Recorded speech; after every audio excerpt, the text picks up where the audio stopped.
Hello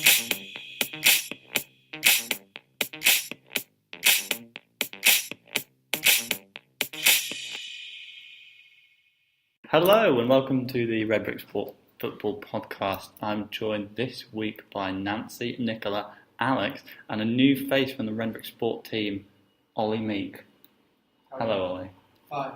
Ollie is a Chelsea fan, so let's jump straight in to a pleasant conversation for him of Chelsea 1, Manchester United 0. Ollie, what did you make of this game?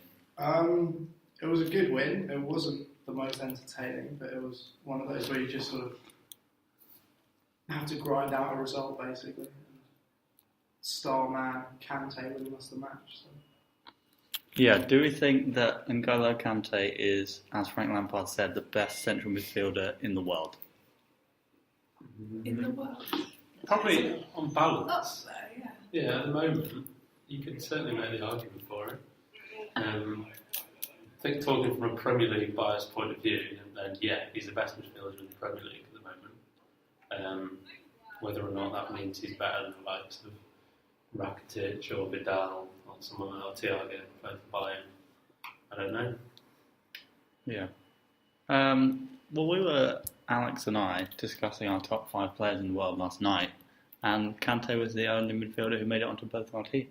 So On current form, yes. On current form, he looks like it. Ander Herrera got sent off for 2 yellows, and I think this kind of ruined the game for the neutral. Did anyone think that this was a justified sending off? Perhaps not in the context of what he actually did, but I feel like that sending off has been coming for a very long time. He does actually jump in with a lot of rash challenges generally, and he's managed to avoid getting sent off this season, I think. I think it's just the sort of pattern in which they happen. They happen in quite quick succession, and it was easy for the ref to. It was just the fact that it was a yellow card challenge for me, and he got sent off. Personally, I'd say the second one was quite a soft yellow. So I don't think on the whole he deserved a red, but like you say in the context. Michael Oliver had literally just spoken to Phil Jones and Smalling and warned them about multiple challenges on Hazard. Then when Herrera goes in and does that, I think Oliver was maybe caught up in the moment, which I think it was Phil Neville saying he shouldn't be. Neville was outraged, wasn't he? It was like Yeah. the biggest injustice ever done to Manchester United, but realistically, it wasn't like they have been given, so it wasn't. I think it was harsh, but in the situation as Herrera, you've got to be savvy. So It was only 30 odd minutes on it, but if he'd carried on, you could see him making a similar challenge 15 minutes later and getting the yellow again. So I wouldn't have been surprised if any of the Man United players had been sent off. Is there a case to be made that Hazard in fact dived and could have got a yellow for simulation? he was looking at the ref as he went down. That was the only thing that did cross my mind. As he's falling, he's turned his head and looked at the ref. Yeah. This opened up a very interesting debate amongst my friendship group, large friendship group, that does cheating detract from people's perception of you as a world-class player? Because players like Hazard, who goes down very easily, and someone like Luis Suarez, who's obviously top 5 in the world easily, they have a reputation for kind of bringing a bad reputation to the game. So does anyone think less of these players because of actions like that? Or do we just still respect them for the talent that they have? I think in the case of Suarez, it's quite a weird one because his cheat, diving is one thing, biting is another, and I think Suarez's attitude is win at all costs, but I don't think you can justify biting your opponent to win. And I think he is probably the second or third best player in the world at the moment. But regardless of that, I think it does. I think it definitely brought his market value down before he moved to Barcelona. just generally, I think, yeah. I mean, Barcelona wouldn't usually be the sort of club that would sign someone who'd bitten someone. But I think that proves his talent, because there's sort of a personal, there's a history to it, and it still didn't matter in this case. Okay. Nathan is not here to defend his Manchester United side, but I think that they actually played fairly well considering the circumstances, and if Rashford had put his golden opportunity away, this could have obviously been a very different game. Do you think they were just unlucky in terms of having that red and then Mkhitaryan going off no attacking threat, so they just couldn't really do anything because of the situation, or do you think they were outplayed by Chelsea? Bit of both, maybe. I think they didn't. Rashford up front on his own can't really deliver any sort of concrete game plan for me. Irrespective of that, he did actually have quite a good game. That's the best I've seen him play for quite a while. Looked like how he did last season, but I think, Mkhitaryan going off, lack of attacking options, bringing Fellaini on. I think Mourinho was trying to see it out for penalties, but obviously didn't work. I think Chelsea did. I still think Chelsea played quite well. They just played that game and stuck to it, and it worked. Yeah, Frank Lampard said afterwards that Chelsea created easily enough chances to win the game. I think I'd agree with that. Elsewhere in the FA Cup, let's talk about Tottenham, who could have faced a bit of a stumbling block against Millwall in a tough game, but demolished them 6-0. And Heung-min Son scored 2 outrageous goals, the second of which, I don't know if anyone saw his second goal, but it was absolutely sensational, every aspect of it. Harry Kane went off injured though. How much of a blow is that for Spurs? I mean, the fact that people were celebrating that Janssen only just scored in that game from open play is quite telling for what people think of him. And his form speaks for itself, really. Yeah. I think Harry Kane is obviously a massive addition, but Heung-min Son obviously is trying to show that he can step into the fold. Yeah, he'd definitely play up front. He'd definitely be the striker in the absence of Kane, wouldn't he? I don't think Janssen's really going to get a chance until the end of the season, though. On the first, I think it was Son's first goal, Ali played it to him and then he didn't get it back, and he threw a right strop and then he's curled it in. It's like such a child. But then they did do the another one of these handshakes, which are becoming quite a big thing. So he seems to have a different one with every player who scores. So obviously he's choreographed at least 10 different. I'm sure he really wants to use the Hugo Lloris handshake. On that, actually, I read about a teacher in America who had a handshake with all 30 of his pupils. I think I've seen Is that the best use of their time? I don't know. Millwall then, did they offer anything, or were they just a bit out of their depth at this stage in the competition? I think Spurs' squad is evidently a lot stronger than theirs. I mean, there is definitely a golfing class there, so I don't think you could expect much resistance from Millwall, let alone a trip to the semis. Yeah. I mean, when Tottenham fans were chanting, "We're going to Wembley," Millwall fans were chanting, "We're going to Shrewsbury." So that's telling, isn't it? The only other talking point from this game is racist chanting. Once again, the Millwall minority are in the papers. Is there any way of stamping this out completely from football, or do we think this is always going to be a problem? That's such a hard question. You should ban them all from the stadiums or something.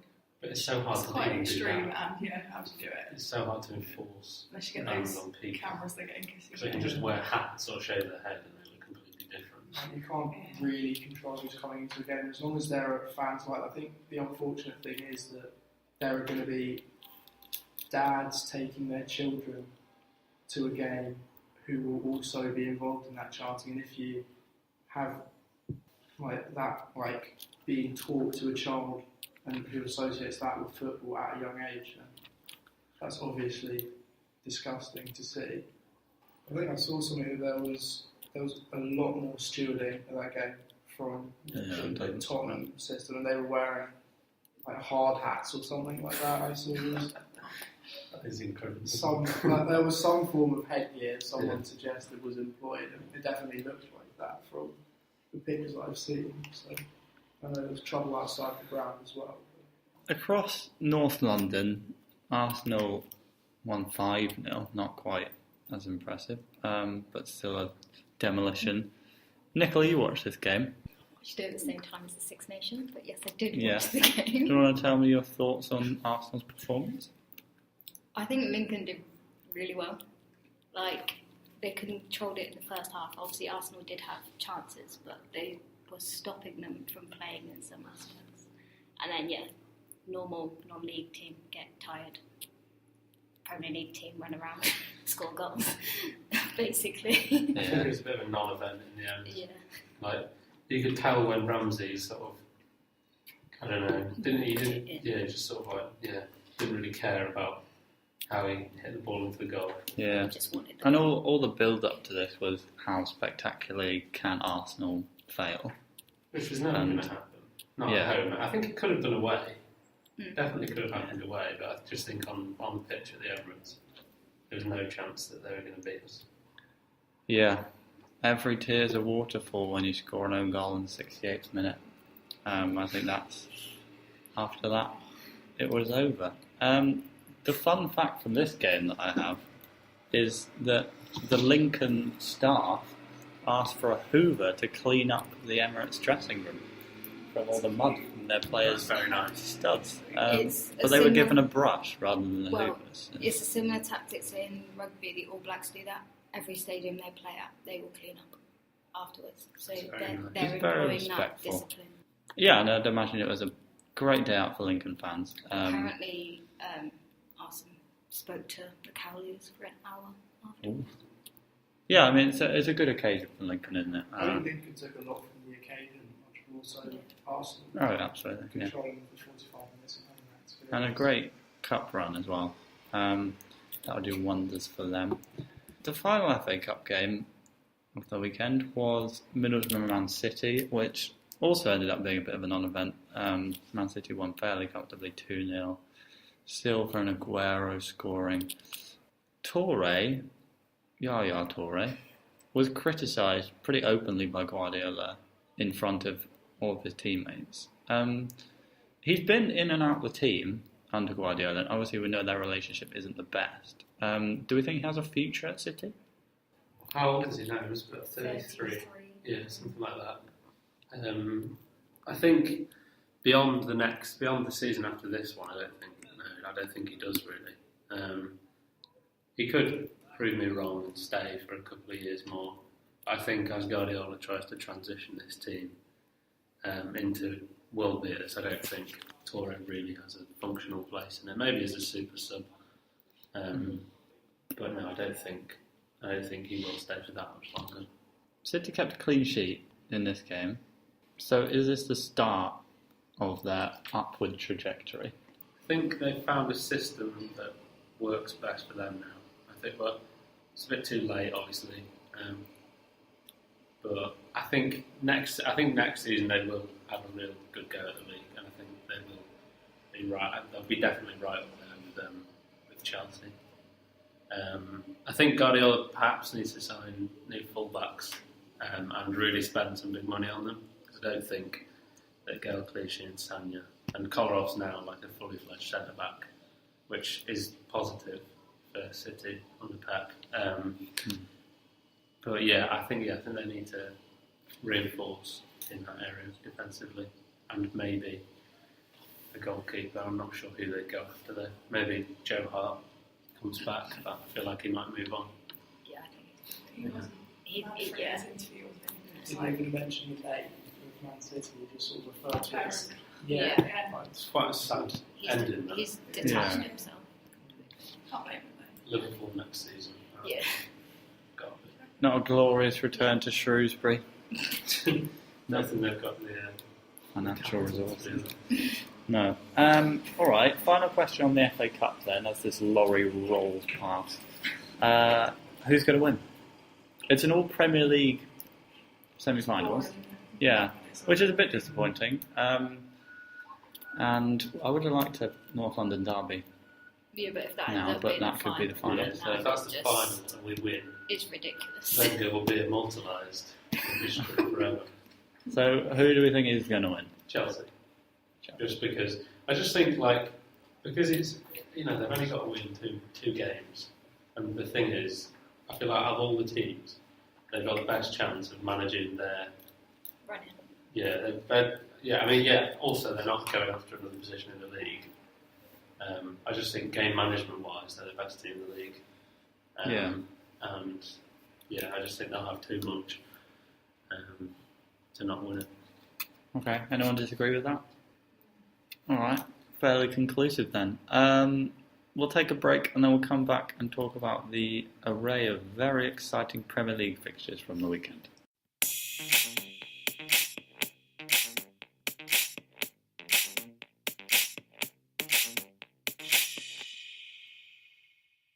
Right, we're back after that.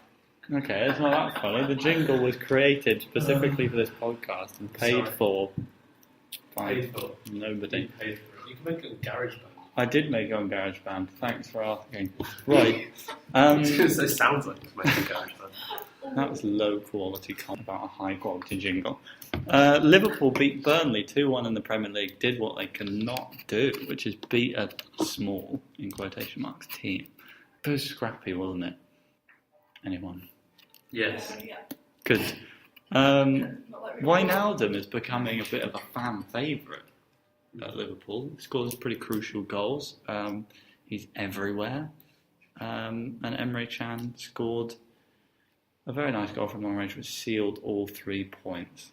And yes, it is pronounced Can because he's of Turkish descent. So Liverpool finally managed this win against Minnows. Is this a sign that they're going to soar all the way up to second place in the league by the end of the season? I hope not, because they will definitely usurp Arsenal in the top four if that is the case. Unless Arsenal finish first. Yeah, it's a possibility. Well, mathematically, it is. Well, actually, no, it isn't over, is it? But in effect, it is. I don't know. It's hard to tell Liverpool. I say one thing one week and it comes back to bite me the next. I seem to there's no way of sort of gauging their form. Yeah, they're very inconsistent, aren't they? At the bottom of the league, Hull managed a 2-1 win at home to Swansea, and Alex has a bit of a thing for Nias. So do you want to tell us all about that? Well, my love for Umar Nias stems basically from how good he was in FIFA 15. And then I was amazed when he actually moved to England from Lokomotiv Moscow to Everton. He hasn't been given... I mean, he was bad, in the first few games that he played for Everton, but under Koeman he's been given no chance whatsoever.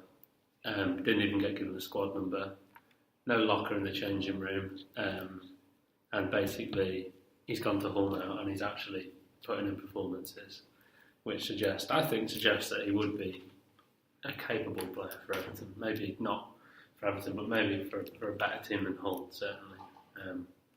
I think he's getting some sort of redemption from this. Is he good enough to keep Hull in the Premier League this season? Not him on his own. He might score enough goals to do it. But it's a hard one to tell with Hull, because I think that you watch them 1 week and you think, oh, they're a really nicely put together side. They play decent football and they look like they're going to get a result. They do get a result, and then the next week they randomly lose 3-0. I think probably they will go down, just because of the state they were left in for half the season under Phelan. But I've said this before, I think Silva deserves to keep his job, even when they go down. Okay, other side of this game is Swansea. Fernando Llorente limped off in the first half, but the positive signs from the Swansea camp that he may well be available for their next game against Bournemouth. Do you think even with Fernando Llorente they're going to stay up, or are they just not good enough? I think virtue of the fact that there's two teams that are definitely worse than them, in Middlesbrough and Sunderland. I think they'll escape the drop because of that. I think they'll, if they pick up 3 or 4 more wins, I think that season's safe. And I don't fancy Sunderland to do, if they stay with Moyes, I don't fancy Sunderland to do the Great Escape again, which is quite sad for David Moyes, because I think that will sort of put the nail in the coffin of his managerial career. But yeah, I think Middlesbrough just don't score enough goals, so I think they probably will go down as well. And then Hull, Crystal Palace maybe, so too good to go down, but we shall see. Okay, a little bit higher up in the table, Everton won 3-0 at home to West Brom, and this was Lukaku's return to his old club, and he did indeed score, as he is prone to do. Morales and Schneiderlin were also on the score sheet in this game. Are Everton ever going to be able to break into that top level of the Premier League? Because I think they have some of the players to be able to do it. They always seem 2, 3, 4 maybe players away from breaking into top 4. Does anyone think they've got a chance in the coming seasons? I think Lukaku is like their talisman, really, and I think he'll probably move on before Koeman gets a chance to build anything seriously at Everton. He said about Champions League, and he's been like... Yeah, I think they could, maybe. I mean, I can definitely see them up there next season, but maybe finishing 6th or 5th. But it remains to be seen whether they can keep it over a whole season of this sort of form. I think they can definitely get to the serious stage of the Europa League. Oh yeah. Whether that translates into the real top bracket that people would argue is the Champions League. Yeah. It would take a very good season by Everton standards to get to that point. West Brom failed to score, and further confirmation that they are indeed the most boring team in the entire league. The only other Premier League game that happened was Bournemouth-West Ham, and a Josh King hat-trick saw Bournemouth pass West Ham. Good win, more attacking football, 2 missed penalties as well, so it could have been even more. Bournemouth are going to be alright, aren't they? Looks that way, yeah. I think they will be. Yeah, they should be now. I mean, they're on 30 points. I think they'll probably, I think they'll finish 14th, 15th again, which I'd say is fine for them, and move on from that next season. Yeah, West Ham, I had very high hopes for them in the beginning of this season. Looked like they could have been up there at the top, but obviously that seems to have all fallen apart. Payet's gone, stadium's a mess. What do you think their realistic target is for next season? Play the type of football they want to in their own stadium, get the fans on board again. Similar type of season, results-wise, to what Bilic achieved in his first. Maybe a big signing to sort of replace Payet. I don't know who they'd be able to attract now. The rumours are around, I think it's Mario Mandzukic is who they're looking at. That'd be interesting. But for me, he's just like a better version of Andy Carroll. I don't know if that would be... I mean, he's not as injury prone, so there's one positive. Is he quite old now? Yeah, he's in his 30s. Yeah. I think he's about 32, 31 maybe. And I think they need... I mean, Lanzini's good, but I think they do need another creative force or a middle-class striker, either one. Yeah. It's like a case of steadying the ship, really. Like there are issues both on and off the pitch that need to be resolved. Yeah. So it takes some consolidation effort. Yeah. Sort. That's it for English domestic football on the top level. So when we come back after the break, Nicola's going to tell us about all the other English leagues.